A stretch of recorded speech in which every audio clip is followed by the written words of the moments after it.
मित्रांनो, परीक्षा सगळेच देतात, लाखो मुलं दरवर्षी परीक्षांना बसतात, परंतु काही टेक्निकचा वापर करून आपण एमसीक्यू कसे सॉल्व्ह करू शकतो.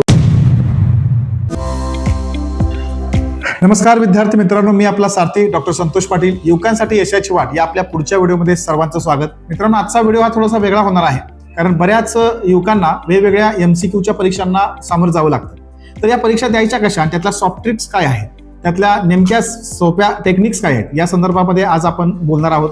मित्रांनो, परीक्षा सगळेच देतात, लाखो मुलं दरवर्षी परीक्षांना बसतात, परंतु काही टेक्निकचा वापर करून आपण एमसीक्यू कसे सॉल्व्ह करू शकतो याची इथून चर्चा आणि काही टेक्निक्स 8-9 टेक्निक्स मी तुम्हाला काढले आहेत, त्या मी आज तुमच्याशी शेअर करणार आहे. त्यामध्ये आपण असा विचार करूया मित्रांनो, की तुम्ही अभ्यास सगळ्यांनीच केला आहे, अभ्यास सगळेजणच करतात, अभ्यासाशिवाय कोणतीच परीक्षा आपण पास होऊ शकत नाही. पण अभ्यासाबरोबर आणि आपल्याला काही गोष्टी जर मदतशीर झाल्या तर त्याचा जास्त उपयोग होईल. माझे शिक्षक मित्र सुद्धा खूप सारे टीईटीची एक्झाम देत आहेत, त्यांना सुद्धा या टेक्निकचा नक्कीच उपयोग होईल आणि तुमचे 10 ते 15 गुण कसे वाढतील या संदर्भानं अभ्यास करून, मी स्वतः टीईटी पास असल्यामुळे, स्वतः सर्व एमसीक्यूच्या परीक्षा बऱ्याच मी पास असल्यामुळे मित्रांनो, आज तुमच्याशी आम्ही टेक्निक्स शेअर करणार आहे. नक्कीच या टेक्निकचा वापर करून तुम्ही सुद्धा तुमच्या परीक्षामध्ये यशस्वी होऊ शकता. यामध्ये सगळी पहिली महत्त्वाची टेक्निक आहे ती म्हणजे एलिमिनेशन मेथड.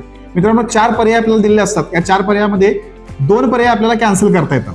आपल्या वाचनाच्या दृष्टीनं आपल्याला 2 पर्याय जर आपण कॅन्सल करू शकलो तर नक्कीच आपण उरलेल्या 2 पर्यायामध्ये म्हणजे 50% उत्तरापर्यंत आपण त्या ठिकाणी पोहोचतो आणि आपल्याला त्या 2 पर्यायामधून एक उत्तर सापडू शकतं आणि आपण त्याच्यामध्ये पुढे जाऊ शकतो. म्हणजे अशा पद्धतीने तुम्ही या टेक्निकचा वापर करू शकता. पुढची टेक्निक आहे ऑल अबो टेक्निक. म्हणजे काय, वरीलपैकी सर्व असा पर्याय एमसीक्यू मध्ये असतो आणि हा एमसीक्यू मधला वरीलपैकी सर्व हा पर्याय 90% पर्याय आतापर्यंत बरोबर येण्याचे चान्सेस असतात. आणि तिसरी त्याच्यामध्ये टेक्निक अशी आहे की नन ऑफ द अबो हा पर्याय बरोबर येण्याचे चान्सेस फक्त 5% असतात. म्हणून शक्यतो परीक्षेमध्ये ज्यावेळी बहुपर्यायी प्रश्न असतात त्यावेळी ऑल ऑफ द अबो हा जो पर्याय असतो हा जास्त बरोबर येण्याचे चान्सेस असतात. त्यामुळे तुम्ही ज्यावेळी अशी वेळ येईल की ज्यावेळी आपल्याला आता पर्याय सुचत नाही त्यावेळी तुम्ही वरीलपैकी सर्व या पर्यायाला जाऊ शकता. म्हणजे मित्रांनो, तुम्हाला या टेक्निकचा वापर तुमच्या परीक्षा मध्ये प्रश्न सोडवण्यासाठी याचा उपयोग होऊ शकतो. त्याच्यानंतर पुढची एक टेक्निक आहे, त्याला असं आपण म्हणतो की रिमूव्ह एक्स्ट्रीम व्हॅल्यूज.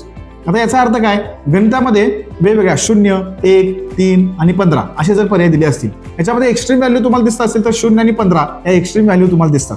या दोन्ही व्हॅल्यूज काढून टाका मित्रांनो आणि मधल्याच्या 2 व्हॅल्यूज आहेत त्यामध्ये उत्तर तुम्हाला त्यामध्ये सापडू शकतं. म्हणजे रिमूव्ह एक्स्ट्रीम व्हॅल्यू हे सुद्धा एक खूप महत्त्वाची टेक्निक आहे जी आपल्याला अत्यंत उपयोगी आणि अत्यंत गरजेची आहे. त्याच्यानंतर पुढची एक टेक्निक आहे, त्याला असं म्हणतात की साम्य असणारी उत्तरे टेक्निक.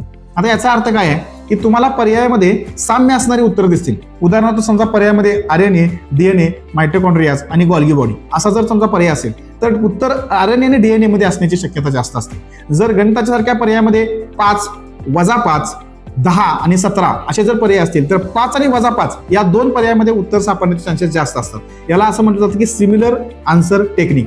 म्हणजे याच्यामध्ये तुम्हाला 2 साम्य असणारी उत्तरं कुठली आहेत, शक्यतो एक्झामिनरनं त्याच्यामध्येच तुम्हाला पर्याय दिला असतो. त्यामुळे या टेक्निकचा वापर करून सुद्धा तुम्हाला जास्तीत जास्त क्वेश्चन सुटू शकतात. शक्यतो ते बाकीचे 2 पर्याय एलिमिनेट करा आणि साम्य असणाऱ्या उत्तरामध्ये पर्याय शोधण्याचा प्रयत्न करा आणि त्याच्यावरती काम करा. त्याच्यानंतर बघा, ब्रेन सिग्नल टेक्निक नावाची टेक्निक आहे. म्हणजे काय बघा, एक उदाहरण समजवतो. समजा तुमची गाडी आहे, तुम्ही गाडी लावली आणि गाडीची चावी एका ठिकाणी अडकवली. दुसऱ्या दिवशी ज्यावेळी तुम्ही गाडी चालवण्यासाठी येता त्यावेळी तुम्हाला गाडीची चावी सापडत नाही. मग तुम्ही काय करता त्यावेळी तुम्ही शांत डोक्यानं आठवता की मी काल गाडीची चावी कुठं ठेवली होती, मी कधी आलो, गाडी कुठं लावली, कुठं किल्ली ठेवली.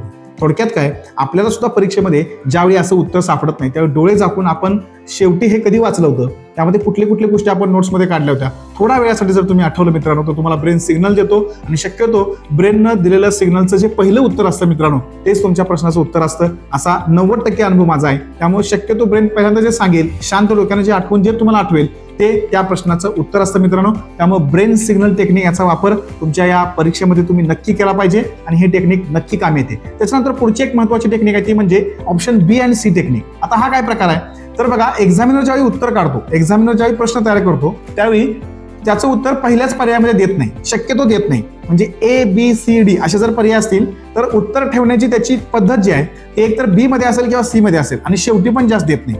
म्हणजे उत्तर काढत असताना तो पर्याय शक्यतो बी आणि सी मध्ये असतो.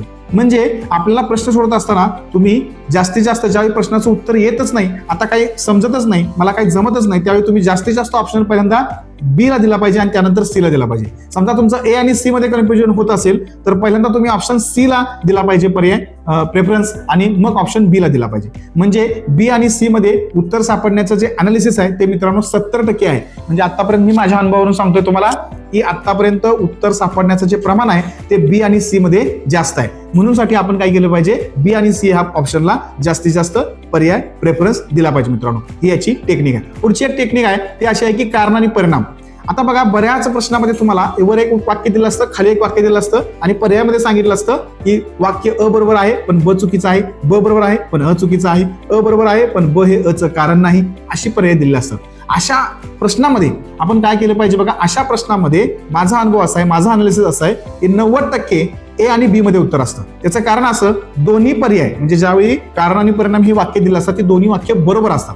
आणि ही वाक्य ज्यावेळी बरोबर असतात मित्रांनो, त्यावेळी आपल्याला त्याचा पर्याय ए किंवा बी मध्ये असतो. म्हणजे पर्याय ए बरोबर पण बी हे अ चं कारण नाही, पर्याय बी बरोबर ए चुकीचं पण ए हे बी चं कारण आहे, असे दोन पर्याय असतात. पण शक्यतो दोन्ही पर्याय बरोबर असल्यामुळं तुम्हाला ए आणि बी या टेक्निककडे जायचं आहे. म्हणजे कारण आणि परिणाम अशा सारख्या उदाहरणामध्ये तुम्हाला उत्तर हे ए आणि बी या दोन पर्यायामध्ये सापडू शकतं. त्यामुळं अत्यंत महत्वाचं आहे की या टेक्निकचा वापर तुम्ही कारण आणि परिणाम सारख्या उदाहरणामध्ये करू शकता. उत्तर हे पर्याय ए किंवा बी यामध्ये असतं. हे सायकोलॉजिकल अनालिसिस सुद्धा आहे मित्रांनो, त्यामुळे याचा वापर तुम्ही तुमच्या टेक्निकमध्ये करू शकता आणि चांगल्या पद्धतीने पेपर देऊ शकता आणि परीक्षा पास होऊ शकता. आता शेवटची जी टेक्निक आहे त्यामध्ये प्रॅक्टिस.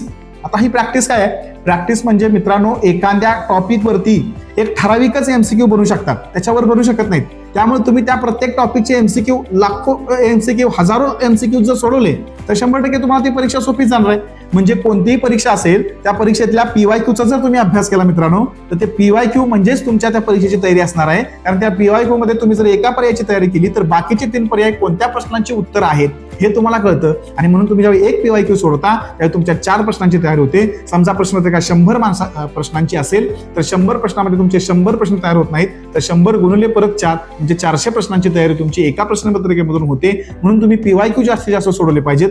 पीवायक्यू मधूनच जास्तीत जास्त प्रश्नांची तयारी केली पाहिजे. म्हणजे इथं तुमची टेक्निक आहे प्रॅक्टिस. म्हणजे एखाद्या टॉपिक वरती ठराविकच पीवायक्यू तयार होऊ शकतात. जर तुम्ही सगळे पीवायक्यू सोडवले तर तुम्हाला जास्तीत जास्त त्याच्यामध्ये गुण मिळण्याचे चान्सेस वाढतात. म्हणजे शेवटची टेक्निक आहे practice. Practice makes man perfect. पण परफेक्ट प्रॅक्टिस मित्रांनो मेक्स मॅन परफेक्ट. म्हणजे ज्यावेळी तुम्ही योग्य प्रॅक्टिस करता तर ती तुमच्या परीक्षेला जास्तीत जास्त चांगल्या पद्धतीनं पुढे नेते, चांगल्या पद्धतीने मार्क वाढतात. मित्रांनो या टेक्निकचा वापर करा, नक्कीच तुमचे 10 ते 12 गुण वाढल्याशिवाय राहणार नाहीत. मी या टेक्निकचा वापर केला आहे, पण त्याबरोबर अभ्यासाची जोड द्या. या सर्व शस्त्रांचा वापर ज्यावेळी तुमचा सगळा अभ्यास थांबेल, ज्यावेळी तुम्ही अभ्यास करून पूर्णपणे त्या परीक्षेला जाल त्यावेळी वापर याचा चांगला होईल. त्या पद्धतीने तुम्ही याचा वापर करा. योग्य पद्धतीने पॉझिटिव्ह सकारात्मक दृष्टिकोनातून परीक्षेला जावा. या सर्व येणाऱ्या पुढच्या सगळ्या एमसीक्यूच्या परीक्षा असतील, नीट असेल, जेई असेल, टीईटी असेल, सीटेट असेल, या सर्व परीक्षांसाठी माझ्याकडून तुम्हाला लाख लाख शुभेच्छा. यशस्वी हो मित्रांनो, यशस्वी हो. धन्यवाद.